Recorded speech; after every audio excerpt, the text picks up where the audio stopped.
What is up, guys? My name is Augustine from DFO, also known as Debatable Football Opinions on Instagram, and we're back with episode 2 of reacting to your unpopular opinions. Just like in episode 1, I asked you guys to tell me your most unpopular football opinion that you have, and once again, you guys delivered. I have hundreds and hundreds and hundreds of opinions right down here, if you can see. These are your opinions, and I'm gonna be reading them right now and just reacting to them and giving my take. Some of them are gonna be unpopular, some of them are gonna be just batshit crazy, but we shall see how this episode turns out. Also, reminder that this is episode 2 of this series, and episode 1 will be right down here. I'm gonna put a little card if you want to go watch it either before or after you watch this video. Anyways, without further ado, let's go into the opinions. Also, I'm showing everybody's username, so if you submitted a very bad opinion and you are embarrassed about it, your username is gonna be here. This is a very popular one, guys. Ramos is overrated just because he has scored too many goals for a defender. I think I can agree with this. I think people overrate goals so much and just look away from what a defender truly has to do. Yes, his goals are clutch.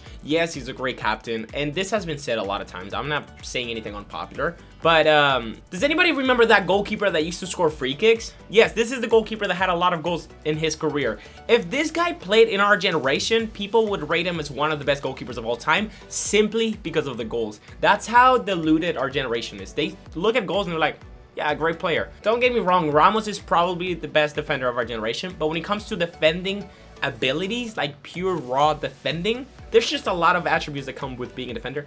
Ramos doesn't excel at many of them. Don't get me wrong, still one of the best in our generation, maybe the best. But yeah, I think I can agree with this. All right, moving on. Pep Guardiola is the GOAT manager. I wouldn't necessarily say he is. A lot of people are going to give you the argument that he hasn't proved himself where it really matters. Yes, he won the Sextuple with Barcelona. He wasn't able to win the Champions League with Man City or Bayern, despite having so much money. But I just think as a manager, you don't necessarily have to prove yourself in smaller teams, but it definitely brings up your argument. For example, there's Mourinho, who won the Champions League with Porto, and he's done wonder at other teams as well, smaller teams than like the very top teams in the world, like Roma and Spurs, despite being sacked there. But then there's also a lot of Bill Shankly or Sir Alex Ferguson that you could make the argument for that. I don't, this is definitely unpopular, I'll give you that. I don't think he's the greatest manager of all time. I think he's definitely, he's got a little bit of room to prove himself in, and once he does that, he can be a contender, in my opinion at least. This guy gave it to me very simply.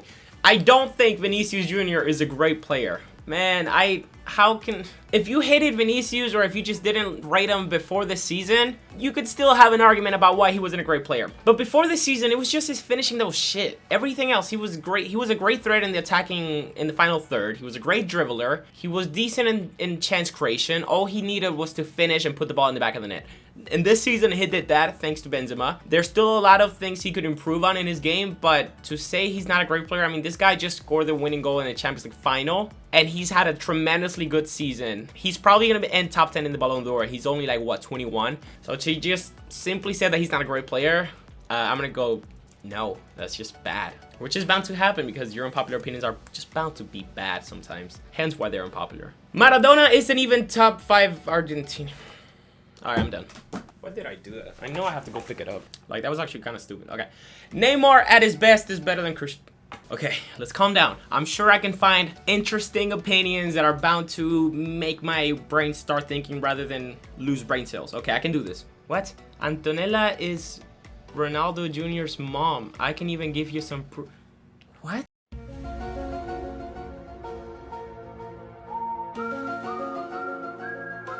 This isn't even an opinion. This is just you're telling me some kind of... What the fuck is wrong with you, Anschuldegard 2003197? What the fuck? I'm replying to this guy. See what he says. There's no argument against Van Dijk being the best center back ever. I should throw my phone away. I'm not going to. I'm just gonna let you guys flame this boy in the comments. And again, we respect everyone and their opinions in the DFO community, but go hard on this boy. Let's keep going, shall we? DFO kind of hot, not gonna lie. Alright, next one. Real Madrid weren't even the best team in Europe this season. Or 2016 or 2018. Things just happen to go their way. First of all, things don't just happen to go your way over and over and over. We all know that Real Madrid has this UCL DNA. But that's just more than, that's not like plot magic. Like whenever you watch a show and the main character wins against opponents that are much stronger than them, that's called plot magic, and that's just because the main character has to fucking win all the time. Real Madrid has something like that, but it's a little bit different. It's just like the will to give it your all until the very last second. And I know that sounds very fucking cheesy, but it's also experience that comes from being in so many finals throughout the recent years. All Chelsea had to do was not mess up again in the last few minutes. All Man City had to do was hold them off for a few more minutes.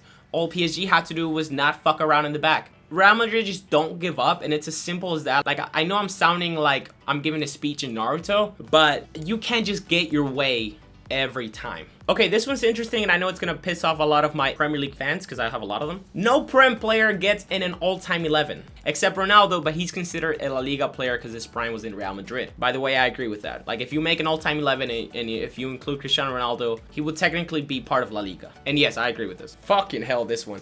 Pedri starts in Real Madrid's midfield. In my opinion, I think over Cruz. Anyways, I don't think so at all. No matter what midfielder you bring to Real Madrid, like no matter how good they are, maybe De Bruyne, no one steps up in that midfield on top of Cruz, Modric, and Casemiro. Maybe, I mean, next season, maybe things will be different because they are aging, but like this past few seasons, nah. If anything, I think De Bruyne will like make it. But Real Madrid don't really need a center attack in mid. They can benefit from Benzema playing a little bit deeper down the field. So it's not like they need a center attack in mid. So that's why Cruz and Modric play so well. And then Casemiro, they just have a set midfield that works, okay? These three have chemistry with one another, and that's why I'm saying that no midfield breaks in. Maybe not even De Bruyne. Okay, next one. Higuain was one of the best in Argentina, but missed goals, and it made people forget about, I guess, how good he is. This guy phrased it very poorly, but I get what you mean, bro. I will go to war to make sure people agree with this fucking comment. Higuain is one of the best players to have played in this generation, both for clubs, for most of his clubs, and for Argentina, okay? Yes, he is a meme because he got fat at one point.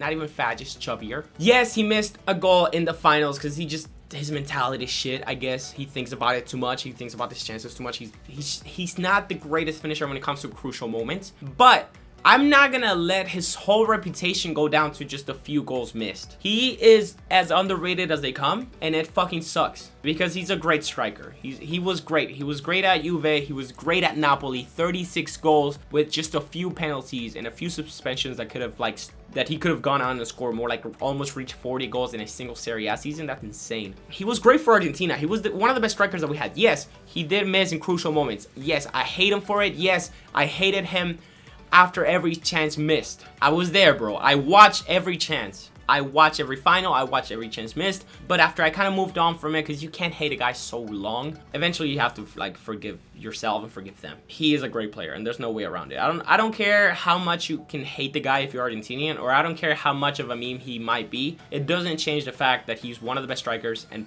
one of the greatest players in our generation. Like, I'm not saying top 10 or anything. I'm like something like top 50 type shit. But still, I will go to war for that, bro. Okay, let's get a few more. Benzema is not even close to Lewandowski, Henry, and Suarez in an all-time ranks. I don't know if he's not close. I think he's still behind all three of them. It's just the recency bias is really hitting nowadays. I mean, I made a poll comparing him to other all-time strikers, and after he won the Champions League this season, he was like one of the best ones. Normally, he wouldn't even be third. He would always be fourth in this polls. Recency bias has been hitting like a bitch lately. The MLS has grown past its retirement league status, and people just don't accept it. Okay, let me tell you another thing. The MLS has also become kind of a meme because of how shitty it was or how shitty it might be right now. And I just hate when things become so much of a meme that it stops people from rating it seriously. I brought it up right now with Higuain. There's a couple other players that are kind of a meme, and then whenever they do something good, they never get the recognition that they deserve.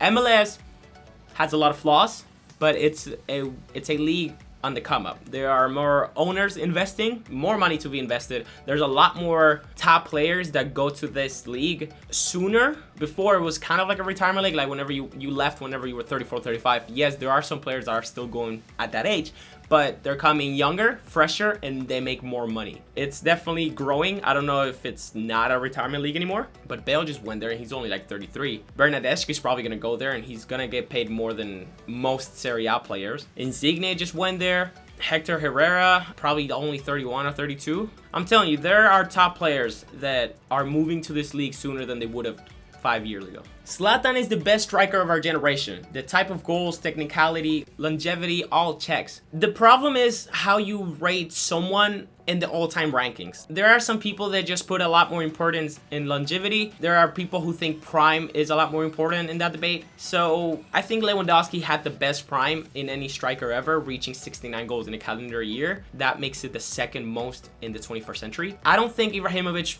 ever hit 50. I think Benzema's still below him. I don't care that Benzema was part of this team that won the Champions League 3 times in a row, plus 2 others, and that he was a good player for most of them. I think Ibrahimovic has done plenty of work to put himself in the top 3 strikers of our generation. Right below Suarez and right below Lewandowski. I still put Suarez ahead. Okay, let's keep going. Neymar's clear. Ronaldinho, we talked about that in episode 2 if you want to go check that out. Okay, this is a somewhat popular one. It's still crazy, but I've seen it go around and make itself around people's opinions. USA will win the World Cup 2026. It may sound absurd, and I don't agree with it at all. I don't know where they will be in 4 years, but there's 2 factors that are great, that are combining together right in time. They have a great young squad. I don't think they're gonna do something crazy in 2022, but they have the team that you can see these players in 3 to 4 years, they're gonna be, some of them are gonna be at the top level. McKennie, Wea, Pulisic, in 4 years, they'll be at the top if they don't fuck around. Plus whoever else might come around in 4 years time.